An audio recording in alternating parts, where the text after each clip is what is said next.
Hey everybody. Hi there, welcome back to Planet and God. We are continuing our journey through the Gospel of Matthew. The goal and the idea is to finish this before the new year, but if you're not able to, that's okay. Everything's recorded, just go back in time and watch the old ones.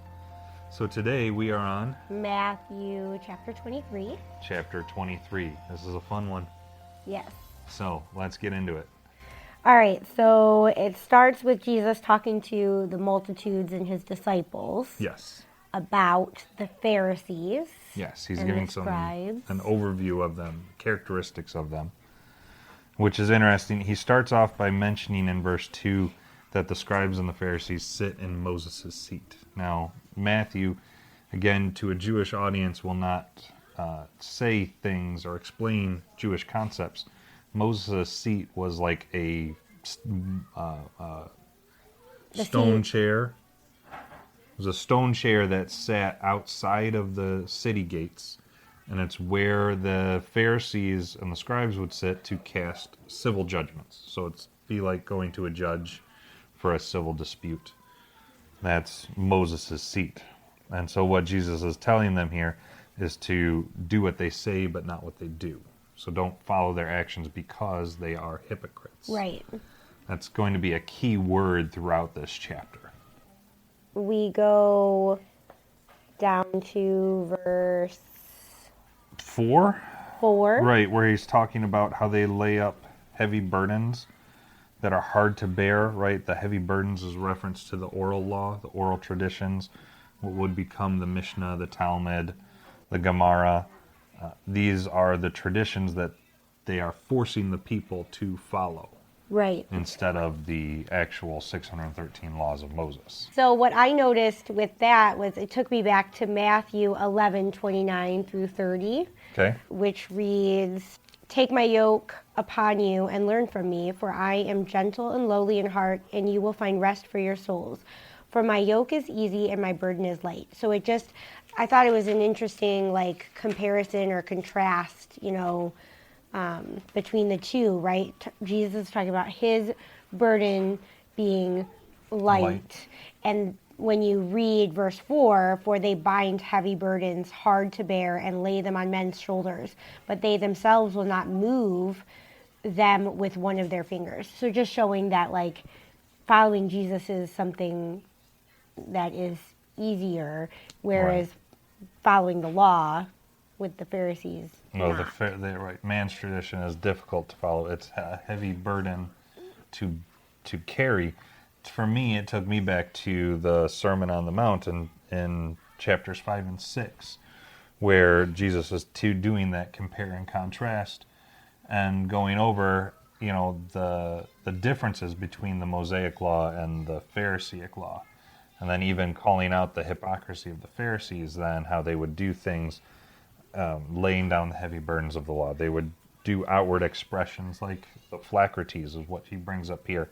If you don't know what that is, it's a little box with prayers in it or the word of God in it that they would write down, and then they would wrap it around their head or on their arms. And so what he's saying is they build up these phylacteries. They make them bigger to make it look like they're more better. So you have the outward expressions, you have the large greetings, the titles, the best seats, right? These are all in contrast to what the actual Mosaic law would have them to do, which is what we see both in that verse and in Matthew's 5 and 6. The key point to this section is verse 12, really, where it reads, "Whoever exalts himself will be humbled, and he who humbles himself will be exalted." That we're not to seek the prominent positions, the titles, Right. the things seen by men, but we are to humbly serve the Lord. Yep. So then we go into 13, which that's the beginning of the woes. Yep, 13 through 33, there are 7 woes that are pronounced here. So, question of the day, what is a woe? It's like it's like a negative prophecy. Negative prophecy.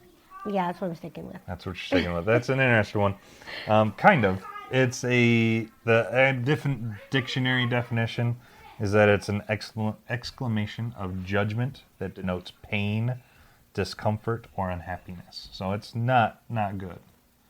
You don't want a woe pronounced on you. And so there's 7 of them in this section, and you'll notice as you read through it that each one begins with the phrase, "Woe to you, scribes and Pharisees, hypocrites." So he's going to say that every time, 7 times. And then throughout the passage, he calls them fools and blind a number of times. They're blind guides, they're blind, they're foolish and blind. So those are like some of the key phrases that Jesus will use throughout these woes. You broke them down. I did break them down, each one. I did not. I'm sorry. I have little comments, though, Yeah. here and there, so I'll just All right, so- sprinkle that in as you go. All right, we'll go through them. So the first woe is in verse 13, right? They rejected the messianic claims of Jesus Christ, so they are now leading the people away from God instead of towards him. So they have a woe pronounced. Verse 14, they use their positions as judges, right? They were judges, the seed of Moses. They used that position to claim the property of wealthy widows or convince widows to give their estate to the Pharisees. So it's completely contrary to what the Mosaic Law would have them to do. So we have a woe. Verse 15 through 22, this shows the corruption of religious power. And really, this woe is like the reason for the woes, if you want to think of it that way. It's why Jesus is pronouncing woes on them, right? It says, "Woe to you, scribes and Pharisees, hypocrites, for you travel land and sea to win one proselyte, and when he is won, you make him twice as much a son of hell as yourselves." Right? They're traveling at lengths, huge lengths, to bring someone into the Jewish faith and then turn that person around into someone that's more of a legalist than what they are. Yeah, I thought it was really, especially like with verse 16 where it talks about the blind guides. Yeah. You know, if I then later found out that that's how I was being led, I would not be happy. Right. So it just brings me back to that thought of like, Right. you know, I'm so thankful that Jesus is leading me, And not right? a And man. he has warnings in here for a reason, Right. so that you aren't led by somebody like that. Right. So. And what's really interesting, so out of the blind guides phrase that Jesus used, he uses it 3 times in this woe alone, calling them blind guides. And then our next woe, verses 23 through 24, essentially what he's saying in here is that they focused on the minor things of the Mosaic Law instead of the major things, right? They focused on the paying the tithe of mints and anise and cumin, right? These are spices. They're cheap, right? They focused on, hey, I need to pay this mint here. I just went and plucked it from my garden, and I'm paying that tithe, right? It's the minor thing. It's not a major part of the law. They would tithe the smallest of seed, but leave out the important things like faith and mercy. Again, Jesus calling them blind guides in this woe. Our next woe, 25 and 26, they concern themselves with the external demands of the law, not the internal, right? Still being hypocritical about it. 27 through 28, the 6th woe, for their hypocrisy, they're called whitewashed sepulchres. So a sepulcher is a tomb, contains dead bodies, and they would wash them white and keep them clean so that the Pharisees wouldn't touch them and become unclean, ceremonial unclean. And so they look good on the outside, but on the inside they are rotting corpses. Right. That's pretty crazy. And then the last woe number 7, 29 through 36, they're judged for rejecting the Messiah, whom they had the prophets.